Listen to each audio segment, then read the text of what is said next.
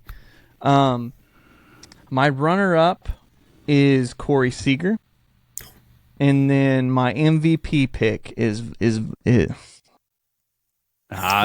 Vlad. Yeah, go for Let's it. go. Vladdy's my MVP pick. I think the last year, the World Series, the WBC, the dude is locked in like never before, and I think he's going to have a crazy season. Well, and of those guys that you mentioned, he's the one guy on the list I think that, if everything goes right, could put together a similar season to what Judge did last year, where he batted 330 plus with hitting 45 plus bombs. The rest of those guys approaching 45 with Bobby and some of those other guys is going to be a lot of home runs for a guy like that. Yeah, they're not doing it. But Vladdy, he's always been a higher average guy, and he obviously has the power. So I like that. Yeah. Hey, I think sorry, Bert, sorry. No, Brian. I was gonna say, don't sleep on Shea Langoliers as a dark horse either. I thought about that. Like, I mean, I didn't have him Nick on my Kurtz? bingo card at all. No joke. But here it is. I was really torn between Bobby Witt and Vladdy, and I kind of that's the change in me. Like, I originally had Bobby Witt, and then I went back and forth. But Vladdy is just I think the right pick. But if Bobby Witt won, I would be stoked as well. Yeah. I also think Vladdy's one of those guys that protection is not that big of a deal. Yeah. Because the type of offensive game plan they have, the type of hitter he is, and the type of contact that he has, I just don't think it matters if anybody's behind him. Aside from, if they're just going to start walking him like crazy, sure. But Yeah. I think he's the. I would argue, though, at the same time, sometimes that can help the MVP case. If you do start getting walked a lot like that, I remember when Harper was coming through in one of his MVP seasons, that was a thing. Like, it was just like, we're not pitching to this guy. He's too good of a hitter. And to me, that kind of actually helps solidify your case. Yeah, good point. All right, so let's stay in L. Let's do Cy Youngs. All right, and I'm gonna make this one quick because I think it's pretty easy. After just looking this weekend, I'm gonna say the dark horse, and this might you'll laugh at this one, but it's Cease. Like, after what he did, he is a dark horse to potentially sneak into that conversation. I think the runner-up is not going to be any surprise. I think it's going to be Scooble. I don't think he quite has the same year, and then I think Garrett Crochet is going to end up being the Cy Young. I just, what he was able to do last Glorious year. King. Yeah. Right. I think Boston got a gem with him. Yep. And I think this is the year that he kind of puts it all together for them, and he's going to end up with the Cy Young. I'm not going to put Dylan Cease as a dark horse because I didn't have him anywhere near this list prior to that start. But the way he looked the other day, definitely maybe should be on this list. Homeboy's sitting at a 20.2 K per 9 right now. That's ridiculous. Right. I guess my dark horse I have is Mackenzie Gore. I think he could really have a really big season this year down there in Texas. Yeah, I don't hate that at all. My runner-up, I still have Garrett Crochet sitting in my 2. I love Scooble, and that guy just his stuff is nasty. He doesn't have hardly any off games ever, and he's pitching for a contract this year. So there's the other piece of it, and I hate it and won't say there's 100% collusion into the piece of it, but a 3-time Cy Young guy versus the 2 and didn't win it this year, his market change is going to be drastic. And the Tigers probably actually would prefer he be a 2-time Cy Young guy than the 3-time. And so they could pay him? The media, correct? Like, he's not going to get, not saying he's not going to get a big contract, but there is the piece of it where the media or somebody could build up so he's in New York or in LA or somewhere like that. Yeah, I see what you're saying. More if he's the 3-time the reigning. So it's Screwball for me, but we'll see. If Crochet wins it, the way they were sitting it last year at the end of it, it was like either one of them won. It was like, well, the other guy was phenomenal too. So Right. Yeah.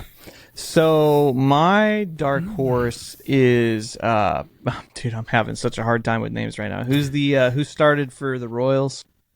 Reagan's. Cole Reagans is my dark horse, and I think he's like runner-up, the start was bad. Yeah. So, but I can't change my mind. But he is my dark horse. Okay. Cease is my runner-up. Crochet is my Cy Young pick. The thing I would say is, like, I feel like I wanted to put a third one, but I think Joe Ryan's going to have a stellar season.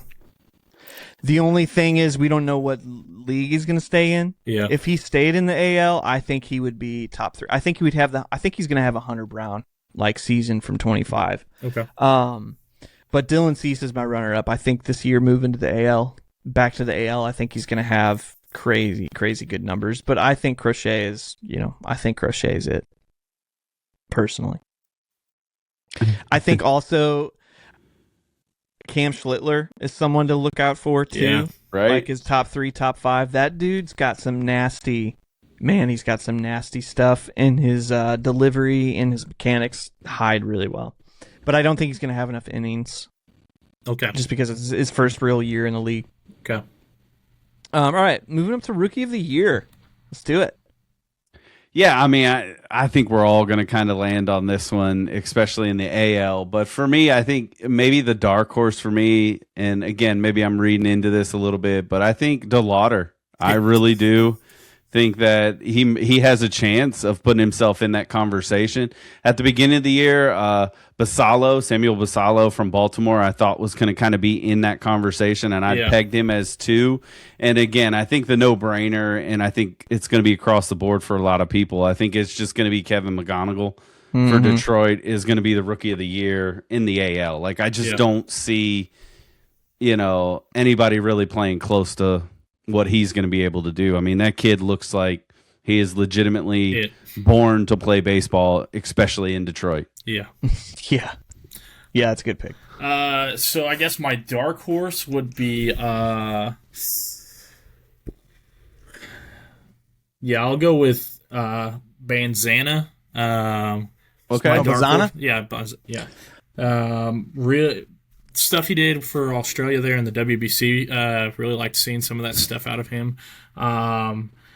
My runner-up is Savage. Okay. I think I actually had him in the hunt for the Cy Young. So if he's in the hunt for that potentially, sure. Obviously you got to have him in there. And then McGonigal's been ridiculous. Now obviously DeLauder, that guy might be have something to say at the end of the year because the big piece of it is if that guy can show that type of power for a good portion of the season, if we're looking up and he's sitting between 30, 35 home runs at the end of the year, the argument's definitely going to be there. Because, I mean, even you look at Jacob Wilson last year versus his boy over there at first base, ends up winning. Mm-hmm. The big piece of it was, well, Wilson hit for average, but the home runs mattered more. So, if it's close, towards the end of the year, that may be something to watch for. Right. Yeah. No, obviously that also may not matter because he may hit 3 home runs for the season, and this is it. So, yeah, it was just these 3. Yeah. So my dark horse, I think, is probably Murakami. Okay. I think he qualifies because your guy in Chicago qualified 2 years ago, right? Did he win? Shota? Yeah. I believe he qualified, yeah. Yeah. So I was thinking because of the type of contract he signed, it wasn't. But if he qualifies, Murakami's my dark horse pick. I think he's going to do really good, especially in a really low pressure environment. Yeah. The only thing you could say is if he gets traded, which most likely is the whole point. If he ends up in the NL, it gets disqualified for sure. My pick for Rookie of the Year is McGonigal, but I think DeLauder's a good second pick, but I don't think it's fair for me to say that. That would be because given this weekend. It's posting. I didn't think that before the weekend started, but McGonigal's my big pick. I feel like another sleeper is never mind. He's in the NL. Never mind. Save that one. McGonigal's my pick. Does anybody have Manager of the Year or a comeback player? I have a comeback player. I don't have a manager for the AL. I have a comeback player, and I same. can give you who I think the manager will end up being. Okay. Yeah. What do you think? So for me, the manager I think is going to end up being is Dan Wilson in Seattle. Yep. I just think that, they're going to be able to put together that special season. Yep. And I think it's just going to allow him to be able to get that tag. And so if I were betting, that's who I'd bet on so far for manager of the year. Comeback player of the year, I already mentioned his name because I think he's going to be in the AL MVP race, and that is going to be Jordan. I don't know if he technically qualifies, but he missed a good portion of last year. And I think, again, maybe I'm a little biased on that. Saw a jersey, an autographed jersey for his while I was there, and it just lit that fire in me all again. I was like, this dude's going to be an absolute stud. Let's get him to St. Louis, right? Like I say with everybody. I mean, he's probably one of the best hitters. He's got to stay around. You got either of those, Michael? Yeah, the Seattle pick's obviously a good one. I'm going to lean into, I don't know how to pronounce the guy's name, but Matt Quatraro, the Royals head coach. Yeah, absolutely. For manager of the year. And then I would say Garrett Cole for comeback player of the year. That's not a bad one either. Yeah, the guy's always solid. So yeah. So my manager pick would probably be the Orioles manager pick. I like that too. Wins because of the season they had last year, expectations. I don't know his name. I didn't look up his name, but I thought that. My comeback player of the year, I did write this down before, so I just want to prove that. Mike Trout is my comeback player of the year for the AL. You did. I will give it to you. Yeah.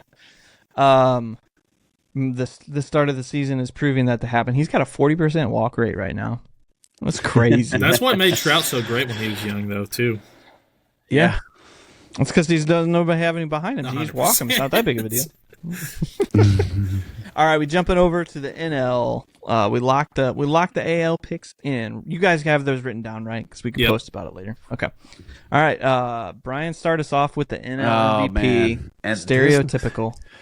Man, this one was tough though. I've just, the more and more I thought about it, the more I looked at it. Is it really though? I mean, everybody's going to say, obviously, it's going to be Shohei again at the top. Maybe there's somebody that could edge him out. I'm hopeful. I don't think they will. I mean, honestly, at the end of the day, I think as funny as it sounds, I think, it may seem odd, maybe a dark horse. Again, this is maybe not a stretch, but I think Tatis returns to form and kind of is in that conversation.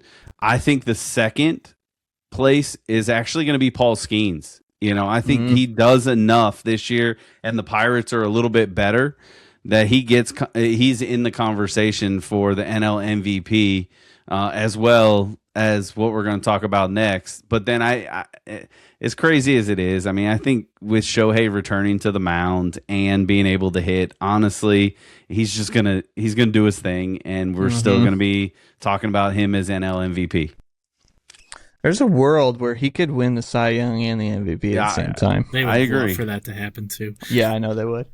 That would be the scripted thing. 100%. Brian, we're thinking a lot on the same page. I actually have, I guess I would put Skeens as my dark horse. For that, I 100% agree. I mean, you could have made the argument he should have been in the top couple both of his first two seasons with how well he's pitched.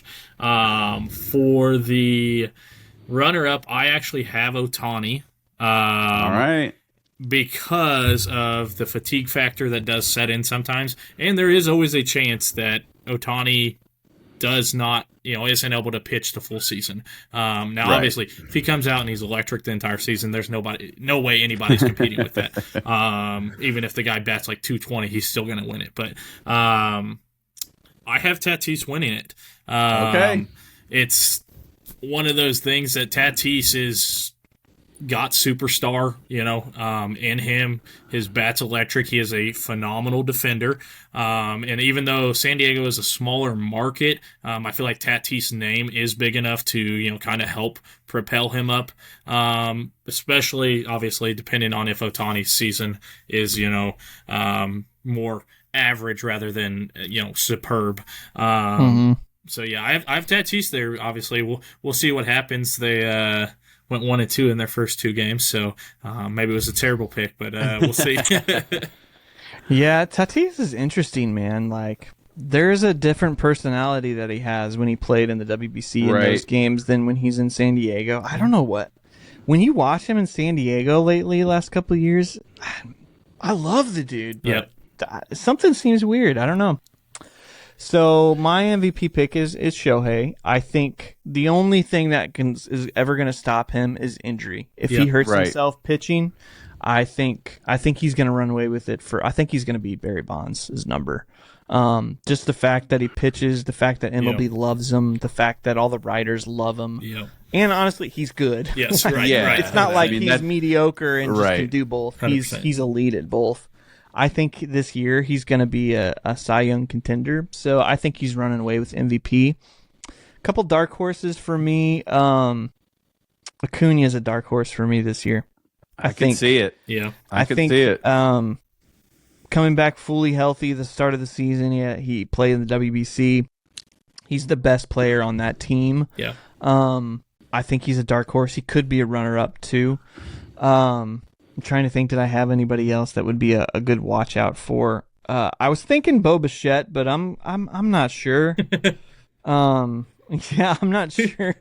Don't make that one. I haven't watched him. I haven't watched him this weekend, so this is like, no thought. I'm imagining based on that face, like he's not had a good series at all. I mean, it's early. I mean, the dude's going to hit. Let's be honest. He's going to hit. That's what he does. But I think the defense is just going to take him out of it automatically.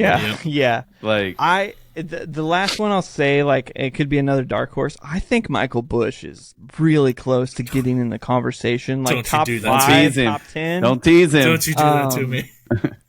He's a good first base defender. First base is not a great position for MVP, but I mean Goldschmidt won in 22. Yeah. I think he's a Goldie level player. Yeah. So I could see that. I could see a world where he's close, but I think Shohei's running away with it. And I don't think anybody's taking it away from him for a long time. That's fair. Yeah. It's all good. All right, let's jump into the Cy Youngs for the National League. I said it, and I'm sticking with it even after not so great look today, but my dark horse is Dustin May. I think he's still going to be part of the Cy Young conversation, at least early on in the season. As it gets a little bit later, we'll see how that plays out. I think second for me is going to be the other Dodger in Yamamoto.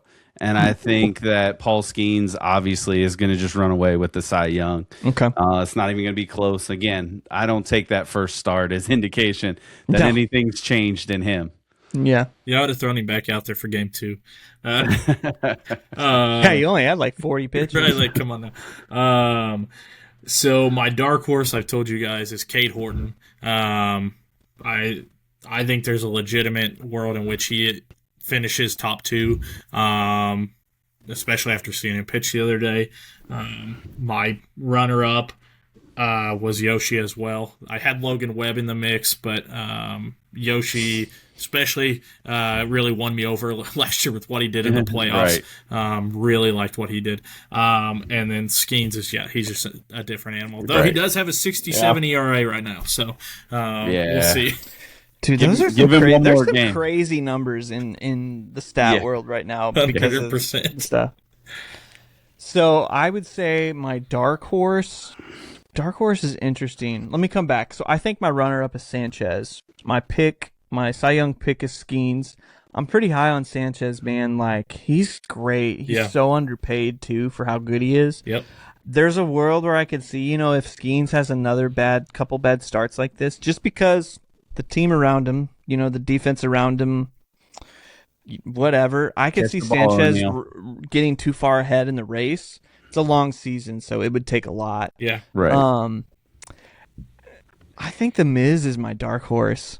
Okay. Like, dude, the dude is electric. He's never going to go more than 5 innings in a game. Yeah. He's never going to have enough innings to qualify ahead of those guys. like Sanchez is going to have 180 innings. Miz is going to have maybe 120. Right. So it's not a conversation in that. But the dude's electric, and Milwaukee, it's just Milwaukee, dude. The pitchers for them are just, ridiculous. Yep. I don't ever see Yamamoto being a Cy Young because I just don't think he's that type of pitcher. He's not that type of, like, the stuff that's going to make award winners. But the dude's going to pitch 3 games in the World Series and have two completes every time. It's going to be one of those guys to me. And I could be wrong. There might be a world where it's not. I'm trying to think if there's a third the Mets pitcher, what's his name, McLean, Clean. he would be another dark horse potential for me in that conversation. All right, let's do Rookie of the Year's next.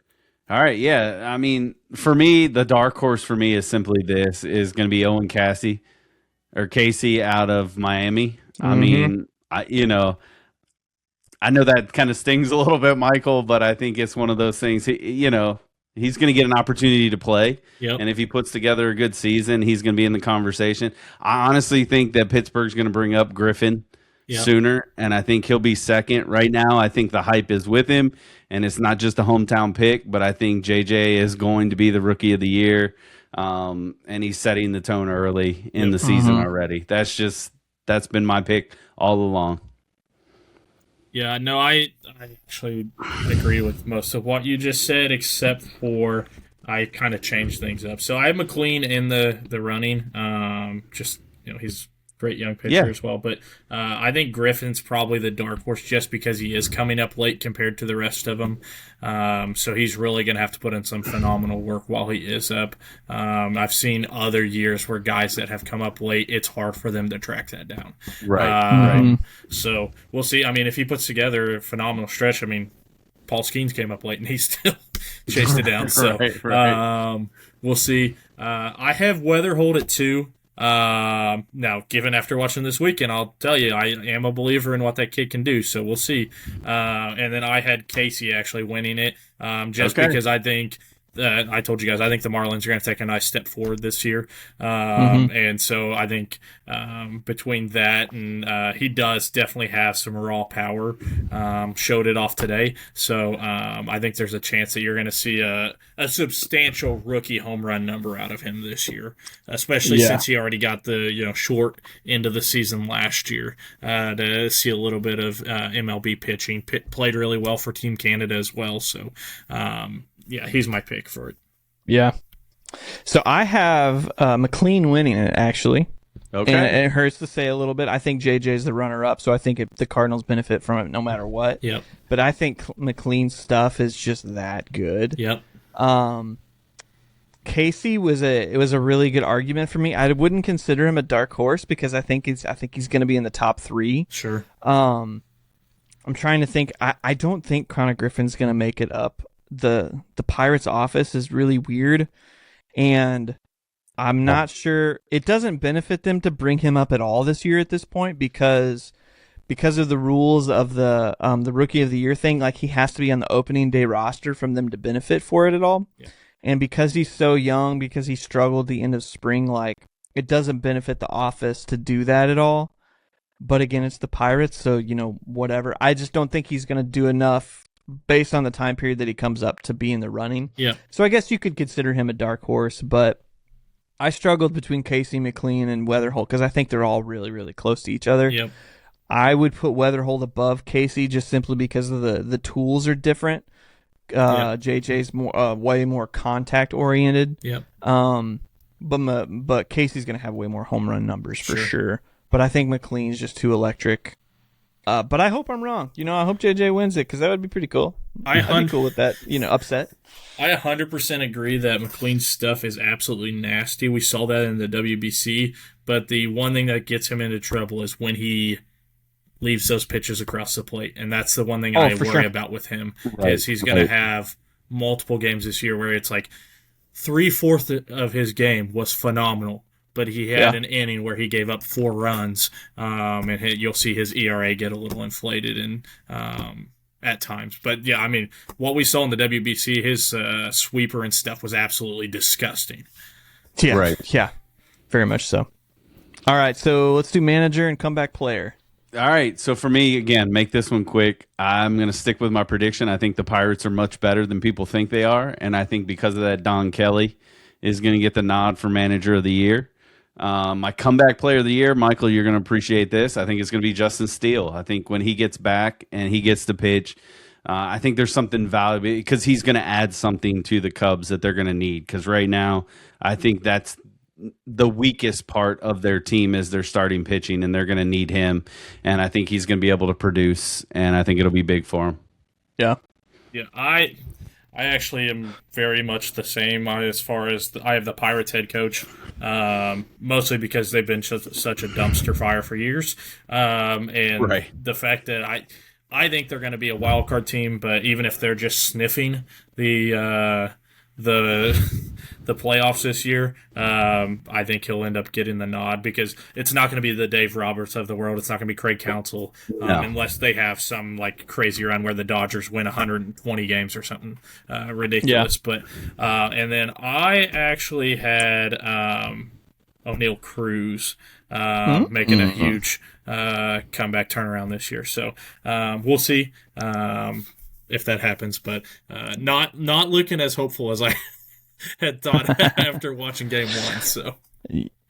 So I'm kind of torn because I kind of base manager of the year based on expectations, and expectations are higher for the Pirates. I do think Kelly has as long as they manage and keep their expectations and win what they're expected to, I do think he has a fair shot. But this is not a homer take, but I think Ollie probably wins it if the Cardinals stay in contention this season. I'm not saying they have to make it to the playoffs, but if they sniff it until the end of September, the expectation of this team's like 60 wins. If they win 80 games, 81 games, the difference of that's pretty crazy.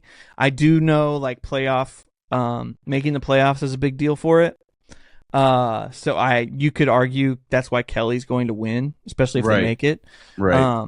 But I could see a world where the team is better than everybody thinks, and Ollie, manages his way to that word. My pick for comeback player is actually Lou Bob.